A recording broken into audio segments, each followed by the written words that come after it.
Hello friend, welcome back to my channel. उम्मीद करता हूँ कि आप सब लोग सही सलामत होंगे और मेरी स्टोरी लाइन को एंजॉय कर रहे होंगे। मैं दुर्गेश्वर रॉय हूँ आप लोगों के साथ और आप लोग सुन रहे हैं B L love ocean Hindi में। तो मेरे channel B L love ocean Hindi में आप सभी का एक बार फिर से स्वागत है। इस बार मैं आप लोगों के लिए एक कोरियन स्टोरी लाई हूँ। मैंने जब पहले ऑनलाइन पे इस स्टोरी को खुद सुना था, खुद मतलब रीड किया था, तो मुझे ये स्टोरी बहुत ही अच्छी लगी। ये स्टोरी बहुत ही टॉक्सिक है, मतलब इसमें वायलेंस सीन बहुत ज़्यादा है। इसमें हमारा जो मेन लीड है वो दूसरे मेन लीड को बहुत ही बुरी तरीके से टॉर्चर करता है। अब आप लोग कहोगे तो फिर ये स्टोरी अच्छी कैसे हो सकती है? तो हाँ, इस स्टोरी का नाम है आई एम डेविल। पर ये एंजल आखिर डेविल कैसे बना? यही तो इस स्टोरी की खास बात है। अच्छा, मैं आप लोगों से एक सवाल कर रहा हूँ। एक झूठ, एक छोटा झूठ बोलने पर ऐसा क्या हो सकता है? क्या ही हो सकता है? अगर मैंने बस एक छोटा सा झूठ बोल दिया, क्या किसी की ज़िंदगी बर्बाद हो सकता है? पर अगर मैं कहूँ, हाँ हो सकता है। किसी की ज़िंदगी पूरी तरीके से बर्बाद हो सकती है। उसकी पूरी फैमिली, एक जीता जागता फैमिली जो पूरी तरीके से बर्बाद हो सकती है। अगर आपको ये सस्पेंस जानना है, अगर आप इस पे इंटरेस्ट है, तो आज की स्टोरी आपके लिए है। इस स्टोरी का नाम है आई एम डेविल।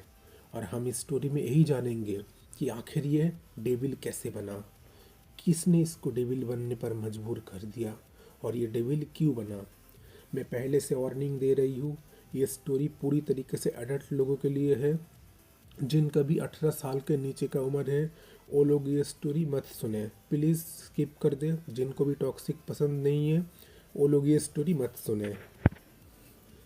पर मैं आपको ये बात ज़रूर बता सकता हूँ, ये स्टोरी जितना भी टॉक्सिक है उससे भी ज़्यादा इमोशनल है, बहुत प्यारी है। तो प्लीज़ जिनको भी प्यार भरी स्टोरी सुनना है वो चाहे तो ये स्टोरी को सुन सकते हैं। हमारे स्टोरी का मेन लीड का नाम है नाम जुनाशी। इसका एक निक नाम है जो है डोयून, जो इसको इसके प्यार ने दिया था। और सेकंड मेन लीड जिसका नाम है मिनशू जाना। तो ये दोनों ही कोरियन नेम है। अगर मैं सच बताऊँ, मुझे खुद बोलने में तकलीफ हो रही है, पर मैं फिर भी आप दोनों को बता रहा हूँ। तो चलिए, आई एम डेविल इसका पार्ट 1 चालू करते हैं। बने रहिए मेरे साथ। तो स्टोरी के पहले सीन पर ही हम देखते हैं एक अंधेरा सा रूम, जिस रूम के अंदर एक पर्सन अभी लेटा हुआ है। अंधेरे में कुछ ज़्यादा दिखाई नहीं दे रहा, पर ये पर्सन बहुत ही मस्क्यूलर है। इसका बॉडी पूरी तरीके से मसल से भरा हुआ है। इसके अंदर बहुत ताकत है। अगर ये अपनी आंखें खोल दे, इसकी आंखें जो बहुत ही डरावनी और बहुत कुछ कहती है। पर ये पर्सन अभी नींद में है और नींद में ज़ोर ज़ोर से सांस ले रहा है। वो पर्सन अभी अपने सपने में एक सीन देख रहा है जहाँ पर उसके सामने आसपास बहुत सारे लोग हैं, जो लोग उसे गाली दे रहे हैं और हर लोग उसके ऊपर पत्थर फेंक रहे हैं और ज़ोर ज़ोर से चीख कर बोल रहे हैं, रेपिस्ट रेपिस्ट, तुमने एक लड़की के साथ ज़बरदस्ती किया, तुम इंसान नहीं, तुम जानवर हो, तुम उस मासूम से लड़के के साथ ऐसा कैसे कर सकते हो? आर यू रेपिस्ट, तुमने उसका रेप किया है, तुम बहुत बुरे हो, तुम्हें जेल होना चाहिए। ऐसे में उस पर्सन की आंखें खुल उठी और वो बहुत ज़ोर से चिल्लाकर बोला, नहीं नहीं नहीं, मैंने किसी का भी फ़ायदा नहीं उठाया है, मैं ऐसा नहीं कर सकता, मैंने किसी के साथ भी कोई बुरा नहीं किया है, ये पूरी तरीके से झूठ है, मैंने किसी के साथ कुछ नहीं किया है, प्लीज़ मेरा यकीन करिए। वो पर्सन अभी उठ के बैठा, धीरे धीरे सांस लेने लगा। पास में से एक जार से ग्लास के अंदर पानी लेकर वो उस पानी को पीने लगा और फिर कहने लगा, ये सपना ये सपना कब मेरा पीछा छोड़ेगा? कब कब मुझे सुकून मिलेगा? आखिर क्यों तुमने वो झूठ बोला? क्यों? तुम्हारी वजह से, सिर्फ तुम्हारी वजह से मेरी पूरी ज़िंदगी बर्बाद हो गया। क्यों किया तुमने मेरे साथ ऐसा? मैं मैं तुमसे प्यार करता था, पर तुमने तुमने झूठ बोला, और इसका इसका फल तुम्हें मिलकर ही रहेगा। इसका अंजाम बहुत बुरा होगा। मैं आज ही आ रहा हूँ, अब बस वेट करो। मैं आज ही कोरिया जाऊँगा, बस। ऐसे में वो पर्सन फिर से सो गया। अब जब सुबह हुआ, वो पर्सन डाइनिंग टेबल पर बैठा हुआ है। ऐसे में उसके मॉम मैडम शी वहाँ पर आई। उसने कहा, नामजुना, तुम यहाँ पर क्या कर रहे हो? तुम्हें तो ऑफिस में जाना चाहिए, तुम्हें तुम्हारा काम करना चाहिए। उसने कहा, मॉम, मुझे ऑफिस नहीं जाना। पहले तो ऑफिस संभालो, फिर अपने माफिया वाले बिजनेस संभालो। मैं थक गया हूँ, मैं अभी कोरिया जाना चाहता हूँ। बोला, तुम्हारा दिमाग खराब हो गया है? तुम चाइना छोड़कर कोरिया जाना चाहते हो? अभी इस वक्त तुम्हें कोरिया जाने की कोई ज़रूरत नहीं है। तुम भूल गए कोरिया में क्या हुआ था हमारी पूरी फैमिली के साथ? बिल्कुल नहीं। वो जगह हमारे लिए नहीं बनी है। हमारी सबसे बुरी यादें उस कोरिया में है, और मैं नहीं चाहता वहाँ पर जाना। मुझे नफ़रत है कोरिया से, और ख़ास करके उस गांव से, जिस गांव से मैं हद से ज़्यादा नफ़रत करता हूँ। तुम एक बात सुन लो जूना, तुम जो भी हो जाए, तुम कोरिया नहीं जाओगे। ये मेरी आखिरी बात है। ऐसे में वहाँ पर नामजोना के बड़े भाई तेहो आए। तेहो ने तुरंत नामजोना को बोला, तुम कहाँ जाना चाहते हो इस वक्त? नामजुना ने बोला, मैं इस वक्त कोरिया जाना चाहता हूँ। पूरे 7 साल हो गए मैं कोरिया नहीं गया। मुझे भी जाना है वहाँ पर, मुझे भी अपने गाँव जाना है। बोला, तुम भूल गए हो क्या हुआ था 7 साल पहले हमारे साथ? हम्म? हम कैसे आज यहाँ पर आए, आज हम कैसे जी रहे हैं, तुम सब भूल गए हो, और तुम कोरिया जाने की जिद कर रहे हो। बोला, ब्रदर, मैं कुछ नहीं जानता, मुझे बस कोरिया जाना है, क्योंकि मेरा एक बहुत बड़ा काम वहाँ पर रह गया है, जिस काम को मुझे पूरा करना है। मैं आपसे प्रॉमिस करता हूँ, जब वो मेरा काम हो जाएगा, मैं पूरा घर वापस आ चला आऊँगा। मैं कुछ नहीं कहूँगा, पर प्लीज़ इस वक्त मुझे आप लोग कोरिया जाने की इजाज़त दे दीजिए। फिर तेहो ने कहा, अच्छा नामजुना, तुम कोरिया जाना चाहते हो, ठीक है, मैं तुम्हें कोरिया जाने की इजाज़त दे रहा हूँ, पर याद रखना, वहाँ पर मैं कोई गड़बड़ी नहीं चाहता। हमारा जो पास्ट चला गया चला गया, मैं उस पास्ट को दोबारा दोहराना नहीं चाहता। और वैसे भी मुझे कोरिया जाने में कोई इंटरेस्ट नहीं है, ना कि मॉम को, डैड को, मुझे, और मैं तो यही समझता था तुम्हें भी, क्योंकि हम लोगों के साथ जो हुआ, इसके बाद मुझे कोरिया जाने का कोई भी शौक़ नहीं है। पर अगर तुम जाना चाहते हो तो तुम दूसरी जगह जाओ। तुम्हें गांव जाने की क्या ज़रूरत, वो भी हमारे घर। उस घर में हमारी बहुत से बुरी यादें जुड़ी हुई है। मैं नहीं चाहता तुम उस घर में जाओ। अगर फिर से तुम्हें पैनिक अटैक आ गया तो? बोला, ब्रदर, आप चिंता मत करिए, मुझे कुछ नहीं होगा। मैं बस मेरे गांव को थोड़ा घूमना चाहता हूँ। और वैसे मैं आपको बताया नहीं, गांव में पहले हमारा जहाँ पुराना घर था, उसके पास ही एक बहुत ही बड़ा सा बिल्डिंग मैंने बनाया है। एकदम आलीशान हमारा हाउस है वहाँ पर। मैंने खुद एक कॉन्ट्रैक्ट करके वो घर बनाया है, क्योंकि पुराना घर वो बहुत पुराना हो गया है, उसमें कोई रह नहीं सकता। इसलिए मैंने एक नया घर बनाया है। तो मैं कल ही कोरिया जा रहा हूँ। तो मैं चाहता हूँ आप सारे बिजनेस को संभालिए, और माफिया वाले बिजनेस वो भी आप संभालिए। फ़िलहाल मैं कुछ दिनों के लिए छुट्टी मनाना चाहता हूँ। ऐसे में तेहो ने कहा, अच्छा ठीक है, तुम्हें जो अच्छा लगे तुम वो करो, पर कोरिया जाकर ऐसा कोई काम मत करना जिससे हम लोगों का नाक कट जाए।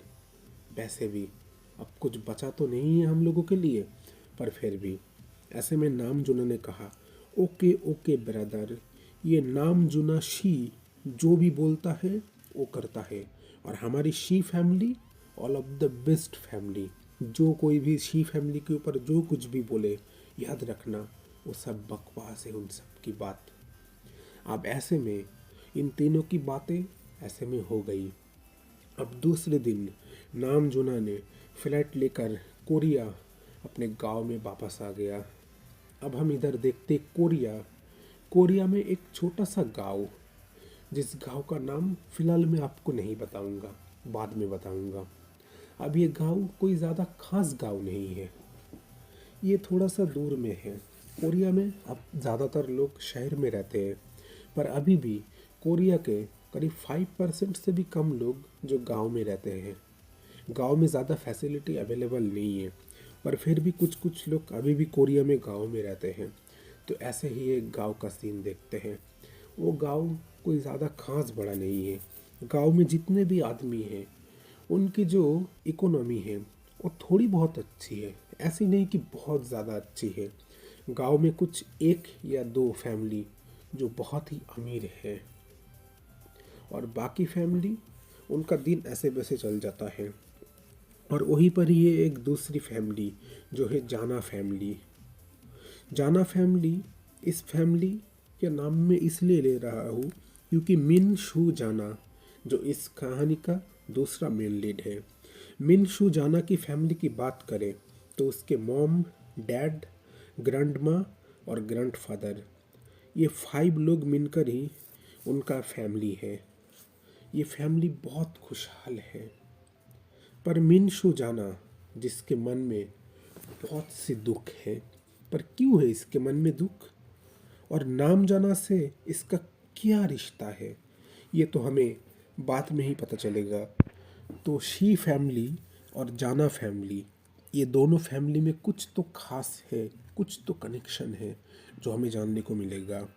मिन शू अपने दोस्त के साथ अभी मार्केट जा रहा था। ऐसे में वहाँ पर से एक लड़की गुजर रही थी।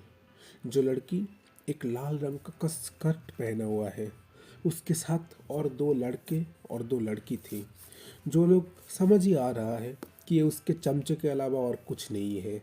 एक तरीके से इनका पैर चाटने में इनको ज़्यादा अच्छा लगता है। वो सब लोग अपने अपने ही बात कर रहे थे। जैसे ही उस लड़की ने मिन शू को देखा, उसने तुरंत बोला, ए लड़के इधर आ। तुरंत मिनशू उसके सामने डरते डरते गया और बोला, मैडम क्या बात था। बोला, चुप, मैं पहले तुझे बोलूँगा तो फिर मेरे ऊपर बात करेगा। मुझसे ज़बान लड़कने की कोशिश करता है। वैसे मार्केट में क्या आया, तुम्हारी तो औकात नहीं है कुछ खरीदने की। कुछ खाने को भी मिलता है तुझे? देखा है अपने आप को तू? एक बात याद रखना, जितने भी अपने आप को ऊपर उठाने की कोशिश करे, रहेगा तो मेरे पैर के नीचे ही। तुझे पता है ना मेरे डैड कौन है? ये पूरा गांव देख रहा है ना, पूरा गांव को मेरा डैड खरीद सकता है। इतना अमीर है मेरी फैमिली। और कहा तू, तेरी फैमिली, तेरे फादर तेरे मदर का खेती बाड़ी करते हैं और कैसे अपना दिन गुजारता है। और वो तेरा आशिक, आहा क्या नाम था, नामजुनाशी, वो तो 7 साल पहले भाग गया। तू नहीं तो भगाया था, है ना? मेरी बात सुनकर आहा, बहुत दुख हो रहा है मुझे, बहुत दुख हो रहा है।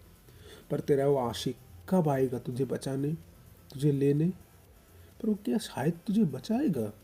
तेरे ऊपर तो शायद बहुत गुस्सा है, क्योंकि तूने काम ही ऐसा किया है उसके साथ। अगर तुझे मिल भी गया ना वो तुझे जिंदा ज़मीन में गाड़ देगा। ये बात याद रखना। वो कभी भी नहीं आएगा, कभी भी नहीं, मतलब कभी भी नहीं। जो बदनामी उसकी हुई है वो कब आएगा तुझे यहाँ पर से लेने में? और तू, मुझे तो तुझे देखकर ही घिन आता है।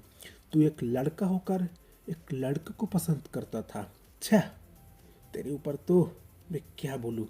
चल अब जा यहाँ से, मेरा मूड खराब कर दिया सुबह सुबह तेरा मुंह देखकर। मिनशू जो कुछ नहीं बोला, अपने आंखों में आंसू लेकर वहाँ से चला गया। हाँ, उसने बहुत गलत किया है। ये 7 साल वो कैसे जी रहा है, ये सिर्फ वही जाने। रोज़ रात को जब वो सोता है, उसके अंदर का कोई एक हिस्सा कहता है, ये काम तुमने सही नहीं किया, तुमने बहुत गलत किया। नाम जुना, वो तुम्हें प्यार करता था, तुम्हें यकीन करता था। तुम्हारा डूजुन तुम्हें बहुत प्यार करता था। तुम्हारा प्यार तुम उसके मिंजे थे। तुम दोनों का प्यार बहुत बेस्ट था, पर फिर भी तुमने झूठ बोला। एक झूठ जिसकी वजह से वो आज कहाँ पर खो गया है।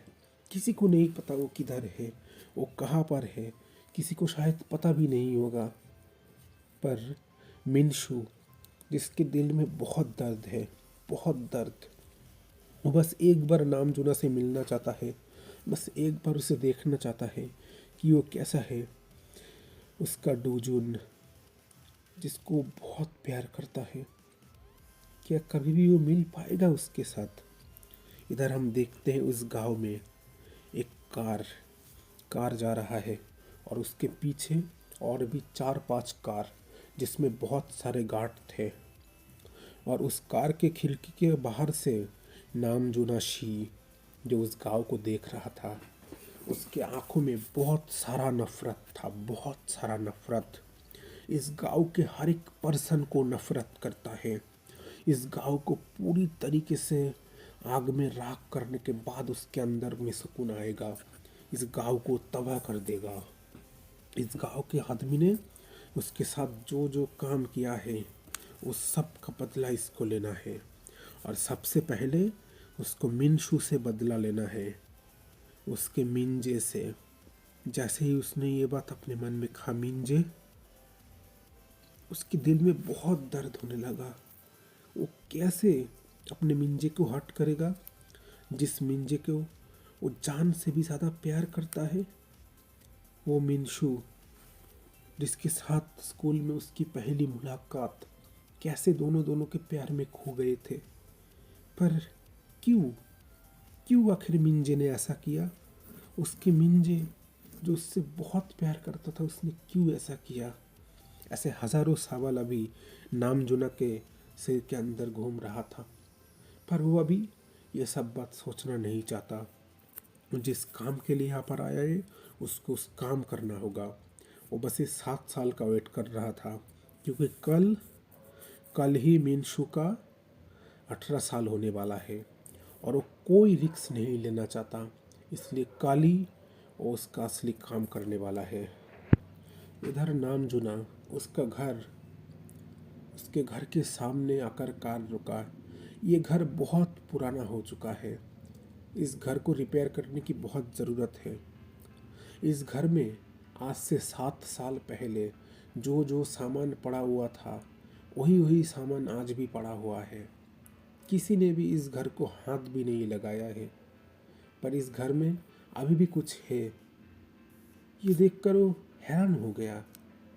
बाहर से ये घर तो बहुत अलग है, पर जैसे ही नामजुना ने इस घर के अंदर गया, वो पूरी तरीके से हैरान हो गया। एक भी पेड़ मुरझाया वो नहीं है। अंदर पूरी तरीके से ये घर साफ है। आखिर कौन कौन इस घर को साफ करता है? उस घर में उसने जैसे ही एंटर किया, उनके फैमिली के जो 4 मेंबर नामजुना के, उसके ब्रदर, उसके मदर फादर, जो बहुत बड़ी फ़ोटो थी, वो भी पूरी तरीके से उस घर में है। कोई तो है जो इस घर को बहुत ही सुंदर तरीके से सजा के रखता है, पर वो कौन है? अब नामजुना अपने घर को छोड़कर पास में बनाया हुआ जो बहुत ही बड़ा नया घर है, उस घर के अंदर गया। जाकर डाइनिंग टेबल पर वो बैठा और फिर अपने सिक्योरिटी गार्ड को बुलाया। अब उसमें उसका लेफ्ट हैंड, जिसका नाम शीजुन है, और उसका राइट हैंड, जिसका नाम शॉकजुन है। तो सीजुन और शॉकजुन। अगर मेरे को नाम को लेकर कोई गलत फहमी आ जाए, प्लीज़ इसके लिए मुझे माफ़ कर देना। कोरियन नेम है, मुझे खुद ही प्रॉब्लम हो रही है। मैं इंडियन नेम नहीं देना चाहता, ताकि आप लोगों को कोरियन कोरियन फील आए। ओके। सीजुन ने कहा, मास्टर, आपको कुछ कहना था। आपने जिस लड़के मिनजू के बारे में हम लोगों को बताया था, उसके बारे में पूरी डिटेल्स हम लोगों को मिल गया।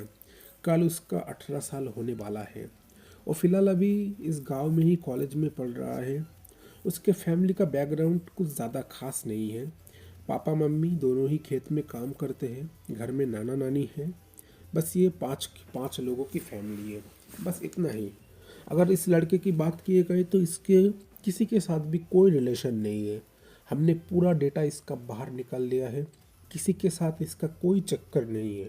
पर हाँ, यहाँ पर गांव में सब लोग कह रहे थे कि आज से 7 साल पहले इस लड़का एक लड़के को प्यार करता था, जिसको लेकर इसकी बदनामी बहुत हुई थी कि ये लड़का होकर कैसे एक लड़के को प्यार कर सकता है। ये लेकर बहुत बात हुई थी। पर बाद में वो लड़का ये गांव छोड़कर चला गया और कभी भी वापस नहीं आया। ऐसे में नामजुना ने बोल उठा आया है, वो लड़का वापस आ गया है। अपने सारे बदला लेने के लिए वो वापस आ गया है। वो लड़का अब सब कुछ कर कर रहेगा। तो ऐसे में ही हमारा सीन यहीं पर कट होता है। अब दूसरी ओर देखते हैं मिनशू। मिनशू अपने घर में बैठा हुआ है। उसके मॉम, उसके डैड आज बहुत खुश है क्योंकि कल उसके बेटे का 18 साल होने वाला है। मैडम जाना ने बोला, मिनशू कल तुम्हारा 18 साल होने वाला है। तुम एक काम करो, कल मेरे साथ तुम टेम्पल चलना। वहाँ पर बुद्धा से तुम प्यार करना। देखना, बुद्धा के पास तुम जो भी मांगोगे बुद्धा तुम्हें वो ज़रूर देगा। मिनशू ने अपने मन में बोला, लॉर्ड बुद्धा, क्या आप मुझे नामजुना से एक बार मिला सकते हैं? बहुत मन कर रहा था उसके साथ मिलने का। एक बार बस उसको देखता दूर से।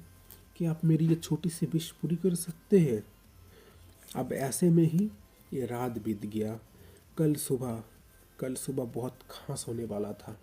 शायद अब बहुत बुरा कुछ होने वाला है इस गांव में, जो किसी ने भी नहीं सोचा होगा, क्योंकि इस गांव में तो अब कोई एक पर्सन आ चुका है जो अपना बदला लेने के लिए आया है। सुबह उठते ही मिनशू ने पहले माउंटेन में जाकर लॉर्ड बुद्धा के पास गया। वहाँ पर जाकर प्रेयर करने लगा। जब उसका प्रेयर करना कंप्लीट हुआ, फिर वो अपने घर आने लगा। पर रास्ते में ऐसे में ही दूर से किसी एक पर्सन बहुत ही जोर स्पीड से आया उसके पास। उसके मुंह पे ऊपर एक रुमाल रखा। उस रुमाल में शायद कोई दवाई था, जिसको सूंघते ही मिनशू पूरी तरीके से बेहोश हो गया। और ऐसे ही कितना टाइम हो गया उसको पता नहीं।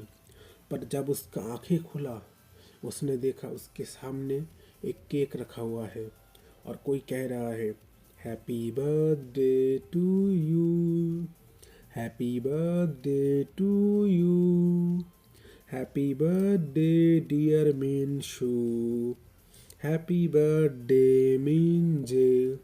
जैसे ही उस पर्सन ने मिंजे बोला, ये सुनकर ही मिनशू पूरी तरीके से हैरान हो गया। मिंजे, ये नाम तो सिर्फ एक ही पर्सन जानता है उसका। वो पर्सन है डुयून, उसका नाम जुना। नाम जुना के अलावा तो ये नाम कोई भी नहीं जान सकता। ऐसे में मिनशू ने कहा, कौन हो आप? ऐसे में उसके सामने नाम जुना आ गया। बोला, मिंजे, मुझे पहचाना नहीं?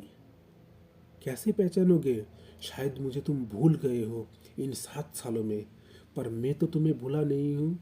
ऐसे में नामजुना ने मिनशे के गाल को जोर से पकड़ लिया और बोला, याद करो, क्या किया था तुमने मेरे साथ? सब भूल गए? बोला, क्या किया था मैंने? बस एक छोटा सा झूठ ही तो बोला था। और क्या किया था? पर आप इस गांव में किस लिए आए हो और मुझे इस तरीके से किडनैप क्यों किया हो? बोला, तुम्हें इस तरीके से किडनैप? ओह, तुम्हें तो बताना भूल गया मैंने आखिर तुम्हारा किडनैप क्यों किया है। चलो बता देता हूँ। किडनैप किस लिए करते हैं? वही जो 7 साल पहले मैं करने की कोशिश कर रहा था, पर कर नहीं कर पाया। याद है ना, तुमने ही बताया था। आज वही चीज़ मैं तुम्हारे साथ करूँगा। बहुत मज़ा आएगा। तुम्हारा 18 साल भी हो गया है। मैं तो कब से वेट कर रहा था, कब तुम्हारा 18 साल हो। अब तुम्हें पता चलेगा कि ये नाम जुना क्या चीज़ है। अब मैं वो नाम जुना नहीं हूँ। सच में मिनशू अपने नाम जुना को देख रहा है। ये कौन सा नाम जुना है? उसका डूनून तो ऐसा नहीं था। उसके चेहरे पर हमेशा स्माइल थी। वो गोलू मोलू सा डूलून आज बहुत ही ज़्यादा उसके सामने हैंडसम। उसकी आंखें जो किसी को भी खा जा सकती, इतनी डरावनी है। उसका पूरा बॉडी, एक एक पार्ट जो इतनी हॉट है, कोई भी देखकर पिघल जा सकता है। पर इस वक्त मिनशु को डर लगने लग गया था, क्योंकि नाम जो ना, उसकी बातों में उसको से डर लग रहा है। तुरंत नामजुना ने मिनशु के हाथ पैर खोल दिया। फिर मिनशु ने कहा, अच्छा ठीक है, मैं जा रहा हूँ, प्लीज़ मुझे मुझे जाने दीजिए, प्लीज़ मुझे घर जाना है, आज मेरा बर्थडे है। तुरंत नामजुना ने मिनशु के हाथों को पकड़ लिया और फिर दोनों हाथों को ज़बरदस्ती पकड़ के उसके होठों के साथ मिनशु के होठों को कनेक्ट कर लिया और एक बहुत ही डीप और पैशनेटली किस करने लगा। पूरे 7 साल, पूरे 7 साल बाद उसने नामजुना को किस कर रहा है, और नामजुना भी पूरे 7 साल बाद मिनशु को किस कर रहा है। पर मिनशु, जो अभी किस करना नहीं चाहता, वो अभी इस चीज़ को अवॉइड करना चाहता है। अगर लोगों को पता चल गया, फिर से वो बदनामी, फिर से वो सब कुछ वो सहन नहीं कर सकता। उसको अभी ये चीज़ नहीं चाहिए। उसने तुरंत नामजुना के मुंह के ऊपर एक बहुत ही ज़ोर से थप्पड़ मारा और कहा, तुम्हारी हिम्मत कैसे हुई मुझे किस करने की, निकलो यहाँ से, जाने दो मुझे। नामजुना ने तुरंत मिनशु के गले को पकड़ लिया और उसने फिर बहुत ही ज़ोर से मिनशु के मुंह पे एक थप्पड़ मारा और बोला, तुम्हारी इतनी हिम्मत, तुमने मेरे मुंह पे ऊपर थप्पड़ मारा, तुम्हें पता भी है मैं कौन हूँ? Mafia, I am devil, yes, मैं अब एक डेविल बन गया हूँ। तुम्हारा वो एंजल अब एंजल नहीं रहा, एक शैतान बन चुका है, और आज ये शैतान तुम्हें पूरी तरीके से खा लेगा। तुम्हें तो पता चलना चाहिए दर्द किसे कहते हैं। जो दर्द तुम सब लोगों ने मुझे दिया था, मैं उसका गिन गिन के बदला लूँगा। मिनशु ने कहा, क्या एक छोटा सा मैंने झूठ बोला था, उसकी सज़ा क्या आप मुझे इतनी बड़ी दोगे? प्लीज़ मेरे साथ ये मत करिए। अगर लोगों को पता चल गया तो मैंने इतनी मुश्किल से खुद को संभाला है, अगर लोग जो उनको ये सब पता चल गया, मैं पूरी तरीके से बर्बाद हो जाऊंगा। सब लोग मुझे गांव से निकाल देंगे। बोले, फिर तो बहुत अच्छी बात है, जैसे मुझे गांव से निकालना पड़ा था, तुम भी चलना, दोनों साथ में चलेंगे। ऐसे में नामजुना मिनशु के कपड़े जो खोलने के भी इजाज़त नहीं लिया, वो उस कपड़े को पकड़ के ज़ोर ज़ोर से फाड़ने लगा। फाड़ते फाड़ते अब मिनशु नामजुना के सामने पूरी तरीके से निकट हो गया है, और नामजुना जो मिनशु को एक बहुत ही लस्ट भरी आंखों से देख रहा है। उसके आँख इस बार कुछ और बता रहा है, वो कुछ और चाहता है। नामजुना, जिसकी पर्सनैलिटी बहुत ही खतरनाक है, उसने मिनशु के सामने अपने शर्ट को खोला, अपने पैंट को खोला, अपने अंडरवेयर को खोला। वो पूरी तरीके से नेकेड अभी मिनशु के सामने है। मिनशु, वो अभी क्या करे सोच नहीं पा रहा। उसको डर भी लग रहा है, पर वो अपने अंदर से सही भी रहा है। नामजुना की इतना मस्क्यूलर बॉडी, इतना सुंदर, वो पहले क्या था, पर उसको एक चीज़ देखकर अब डर लगने लग गया। वो है नामजुना का प्राइवेट पार्ट। उसका प्राइवेट पार्ट जो बहुत ही ज़्यादा फूला हुआ है, जिसका नस भी दिखाई दे रहा है, और जो प्राइवेट पार्ट अभी इस वक्त कुछ और चीज़ की डिमांड कर रहा है। नामजुना ने तुरंत मिंजू को पकड़ लिया और फिर से उसको एक बहुत ही डीप और पैशनेटली किस करने लगा, और अपने हाथों से उसको पकड़ लिया और बोला, आज आज मैं तुम्हें दिखाऊंगा कि मैं क्या चीज़ हूँ। ये कहकर नामजुना ने तुरंत मीशु के गर्दन पर एक बहुत ही ज़ोर से बाइट किया, जिससे मीशु बहुत ही ज़ोर से चीख उठा और नामजुना को पीठ के ऊपर बहुत ही ज़ोर ज़ोर से मारने लगा।